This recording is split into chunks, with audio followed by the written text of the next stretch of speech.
Salut à tous, alors aujourd'hui on va parler d'innovation technologique et pour cela savez-vous quel est le point commun entre la mousse de votre matelas, une couverture, un téléphone portable, une perceuse sans fil et une souris d'ordinateur?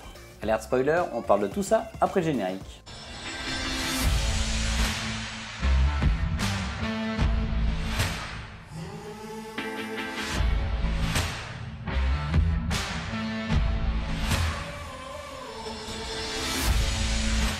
Tout ce qui nous entoure est sorti de la tête d'ingénieurs plutôt badass, allant de notre smartphone à notre cafetière en passant par tous nos petits objets du quotidien. Mais savez-vous réellement pourquoi ils ont été inventés? J'ai donc sélectionné pour vous 5 objets du quotidien tout droit venus de l'espace que vous utilisez quasiment tous les jours. Numéro 5. Hein? Il n'y a pas de raison de classer les objets par numéro. Numéro 5. Je commence par celui-ci car vous savez potentiellement qu'il vient du spatial, surtout si je vous montre ça. Ou ça. Ou ça. Ou ça. Ou ça. On parle évidemment de ce revêtement doré recouvrant la plupart des satellites et qui aujourd'hui se retrouve dans la plupart des kits d'urgence. C'est en 1964 que les ingénieurs du Marshall Space Flight Center de la NASA mettent au point ce matériau pour les satellites et équipements des missions Apollo. Composé d'une couche de plastique, on applique une fine couche d'argent ou de tout autre métal pour composer ce nouveau matériau qui permet de renvoyer quasiment tous les rayonnements qu'il reçoit. Oui, alors pourquoi qu'on avait besoin de faire ça en fait? L'espace c'est froid, très froid, environ moins 272 degrés quand on est à l'ombre et extrêmement chaud au soleil à plus 150 degrés. Et tout ça parce qu'il n'y a pas d'atmosphère pour réguler la température. Imaginez donc toutes les contraintes techniques des équipements que les vaisseaux devaient embarquer dans les années 60 sans protection thermique. Pour pallier ce problème de température, la NASA fait donc recouvrir toutes les bécanes de ce matériau afin d'éviter les déperditions de chaleur et les coups de chaud. C'est exactement pour les mêmes propriétés de maintien de température que nous utilisons aujourd'hui ce film en cas d'accident, de malaise ou dans les conditions extrêmes pour couvrir des victimes et éviter de les faire tomber en hypothermie. Numéro 4. Non, il n'y a pas de raison que ça soit le numéro 4 celui-là, n'importe quoi. Quoi de mieux que d'être bien installé, calé au fond de son siège, celui-ci épousant parfaitement la forme de votre fessier, n'attendant plus qu'une bonne poussée de quelques tonnes d'un péter géant vous propulsant dans l'espace.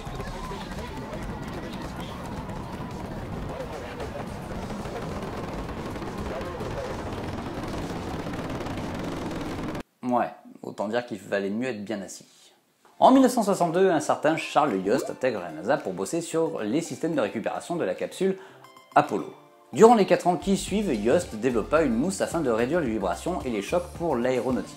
Évidemment, le centre Ames de la NASA ne se priva pas de profiter de cette techno pour intégrer au siège ses différents véhicules spatiaux et aériens afin de mieux gérer le confort de vol de ses pilotes et astronautes. Ce bon vieux Charles comprit assez vite que son invention pourrait trouver d'autres applications et en 1969 il fonde Dynamic Systems pour finalement vendre son brevet en 1974 tout en améliorant son concept. Et aujourd'hui on peut retrouver les dérivés de cette technologie aussi bien dans vos matelas que dans les sièges de voitures de NASCAR, dans les salles de moto et bien évidemment dans les avions de chasse, le spatial, etc.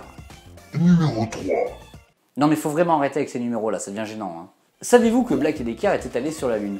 Oui, enfin les outils Black & Decker, on est d'accord, hein, parce qu'en 1960, les gars de la NASA se sont dit un truc dans le genre ok les gars, on envoie des mecs sur la Lune, mais ils vont avoir des panneaux solaires et une rallonge pour... Non? Oui? Non, je sais pas, je demande. Hein. Une des problématiques que la NASA devait résoudre, c'était bien ça. Comment faire pour que les astronautes, une fois sur la Lune, puissent utiliser toutes sortes d'outils sans avoir à trimballer des panneaux solaires et une rallonge avec eux. Ils se tournèrent donc vers Black & Decker, un des leaders de l'outillage de l'époque, pour leur concevoir des outils capables de résister aux conditions extrêmes de l'espace. À peine un an plus tard, la société du Connecticut leur proposait une clé à impact nul pour le programme Gemini. Oui, alors le programme Gemini, c'est le programme juste avant Apollo qui permettait de valider en fait tous les acquis du programme Mercury, notamment au niveau des EVA et des rencontres orbitales. Mais c'est pas le sujet. Black & Decker développa également un marteau perforateur sans fil pour la collecte d'échantillons lunaires pour la mission Apollo Moon.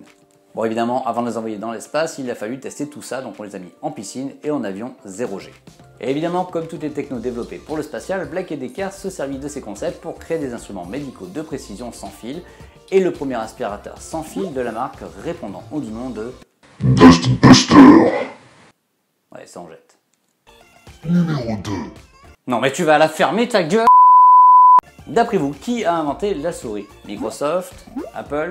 Eh bien détrompez-vous, la souris n'est pas sortie des bureaux des deux géants de l'informatique, mais de la tête de Douglas Engelbart de la Stanford Research Institute, ou SRI, en Californie en 1963. Oui, alors SRI, ce n'est pas la NASA, on est d'accord, mais comme elle a été financée en partie par la DARPA, c'était lié.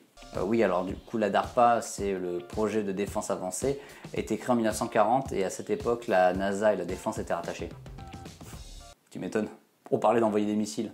Donc en 1963, notre Engelbart crée la première souris informatique et la SRI dépose un brevet pour cette invention. Évidemment, la NASA, chapeautant un peu tout ça, ne manqua pas de récupérer l'idée pour agrémenter ses systèmes informatiques d'interface graphique, également sortis de la SRI, et y apporter la souris pour aider à interagir avec. Fun fact ou pas, Engelbart n'a jamais touché de royalties pour son invention, car le brevet appartenait à la SRI. Et comble de l'histoire, Apple racheta le brevet quelques années plus tard pour environ 40 000 €. Et il sortit sa première souris grand public en 1983 avec l'ordinateur Lisa. Pour rendre à César ce qui est à César, Douglas Engelbart fut tout de même le dépositaire de plus de 21 brevets, et il est aujourd'hui reconnu comme le papa d'Internet car c'est dans ses laboratoires que vit le jour ARPANET. Mais ça on y reviendra parce que c'est aussi le sujet d'une autre vidéo. Numéro 1. Putain, je vais te faire la peau. C'est décidé, je te fais la peau. Le capteur CMOS, même si ce nom ne vous dit rien, vous en tenez probablement un dans votre main en ce moment même ou vous en avez un dans la poche. Il s'agit d'un capteur d'image semi-conducteur à oxyde métallique complémentaire et il est aujourd'hui la technologie équipant tous les smartphones et les appareils photo numériques. Oui, alors on reviendra également aussi sur les différents types de capteurs vidéo dans une prochaine vidéo. Et c'est au sein des laboratoires du Jet Propulsor Laboratory, JPL de la NASA, et de l'université Caltech de Pasadena que deux équipes travaillent conjointement à mettre au point un nouveau capteur photo sensible en 1995. C'est pas si vieux. Et pour l'époque, c'est une véritable révolution, car contrairement au capteur CCD, son grand frère, les informations du capteur sont lues quasiment instantanément, surtout si ce capteur s'avère beaucoup moins énergivore. Et comme dans l'espace, toutes les ressources sont précieuses, le capteur CMOS trouva vite sa place dans une foule de satellites et de sondes d'observation, comme Astaria, un CubeSat mis en service en 2017 pour la recherche d'exoplanètes. Voilà, c'était 5 technologies développées par la NASA que l'on retrouve dans notre quotidien. Si vous voulez en savoir plus sur d'autres technologies créées par le spatial et que l'on retrouve autour de nous, n'hésitez pas à me faire savoir par commentaire. Évidemment, n'oubliez pas de mettre le pouce bleu, l'abonnement et la petite cloche et à partager massivement cette vidéo parce que ça aide grandement la chaîne à avancer et je vous remercie déjà pour ceux qui se sont abonnés récemment. Il ne me reste plus qu'à vous dire, le remède de l'ennui, c'est la curiosité et ciao! Et toi, je vais te péter ta gueule, c'est décidé.